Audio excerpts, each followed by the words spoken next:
Pat Coleman for D3Hoops.com here in Wetham, Massachusetts, where it is NESCAC opening day, and the Bowdoin women's basketball team got on the floor this afternoon and defeated the homestanding Gordon Fighting Scots in the first game of a tournament here, 81-44. Coach, I want to talk about, the fact that this is literally, it's not just NESCAC opening day from a game standpoint, but this is the first time that you guys get to get on the floor and face anybody other than yourselves. Yes, it is.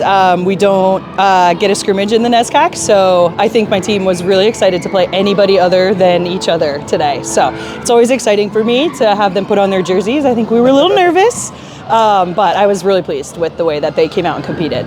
I assume the nervousness is not about the jerseys. You could just have them wear their game jerseys in practice sometime. Yeah, I think it's, we're a young group. We have 5 great seniors, but we lost some pretty key contributors last year, and our senior class was just incredible leaders off the court too. So it's been a preseason and a fall of just like reestablishing our identity, and we've got some young players who are playing really great for us, but there's a lot of expectations with the Bowdoin on the front, so I thought they handled that really well today.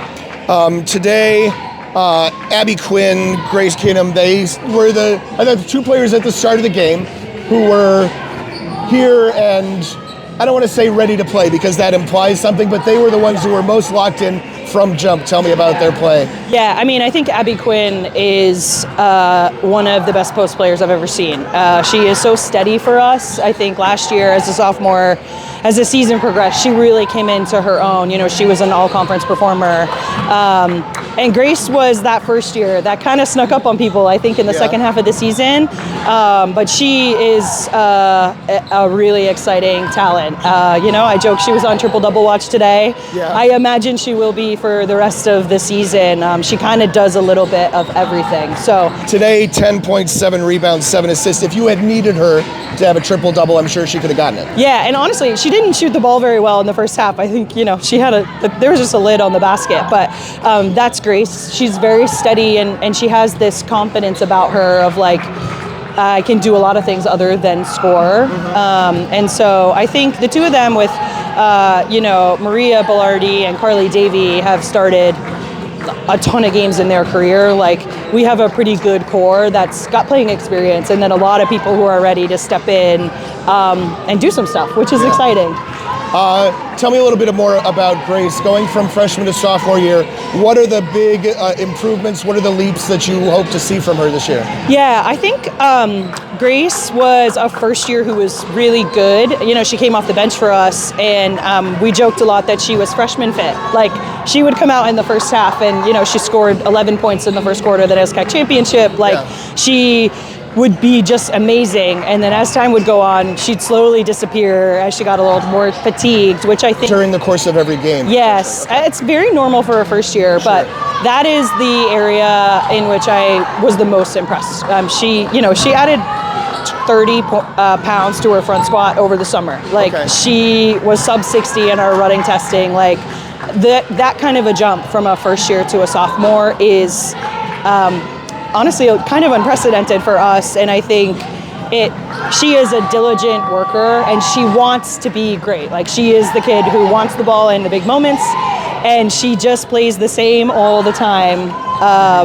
But I think she will really shine in those big lights come on, game day Grace, that's what we call her. Let me ask, because I do not have the NESCAC master schedule memorized. Are you one of the many teams that has the back-to-backs, or are you the Friday-Sunday team? We have back-to-backs. All right, so that the fitness and the recovery is even more important. Yeah, I do think that's one of the things.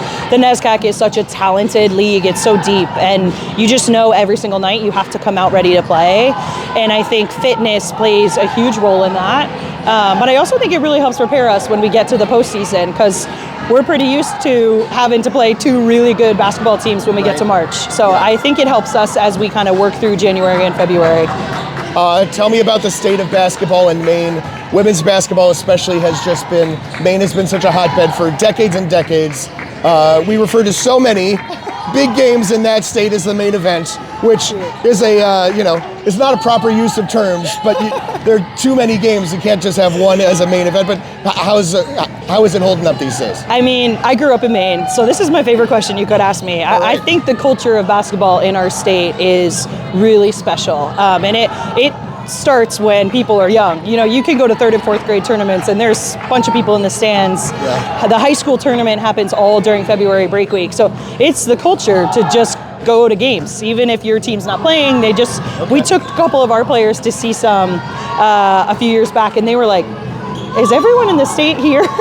So I do think that it comes over into the college basketball. We have a lot of really talented teams in Maine, and I think every chance we get to play in Morrill is a special one, but we're very grateful for our fans. We had a bunch of them come today, which was awesome for a noon game on a Friday. There were a bunch of second graders here today, it looked like, too, locals here. We love to try to win the kids when they're in the stands, so. And obviously, how do the ice hockey folks feel about all the statements about basketball in Maine? Honestly, ice hockey in high school isn't super big, but our ice hockey teams at Bowdoin have been incredible. Oh, no doubt. And the NESCAC overall. Yeah, so I think at Bowdoin, the winter sports, we're just getting started, but it's my favorite time of year. Awesome.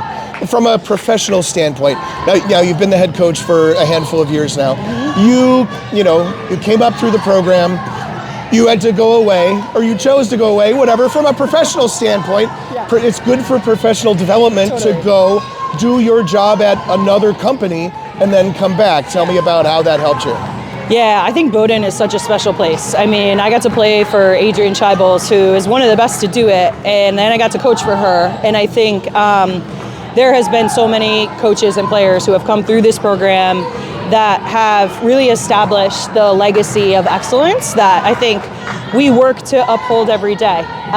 This is a program that shaped me and who I am, and I had 30 Bowdoin women's basketball alums at my wedding this summer. So also congratulations. Thank you. Yeah, it's a family feel, and I think that's what we talk a lot to our players about. Like, the wins are great, the basketball is fun, but the relationships that they're building with their teammates is really special. So I'm thankful to Tim Ryan for hiring me, and I'm just loving being back in Brunswick. One last on the court question: how important was it to just get everybody a bunch of playing time, get everybody in the scorebook, in the scoring column today? Yeah, I think we play unselfish basketball. I'm not a coach who's gonna just leave 5 people on the court for 40 minutes, regardless of what's happening. And I think our younger players really benefit from that in-game experience, and they showed what they can do. And I think they come to Bowdoin because they want to be part of something great. And I love when they get opportunities to show their stuff in games. Coach Phelps of Bowdoin College women's basketball. Her team started off 1-0 here at Gordon College Invitational. Thank you. Thank you.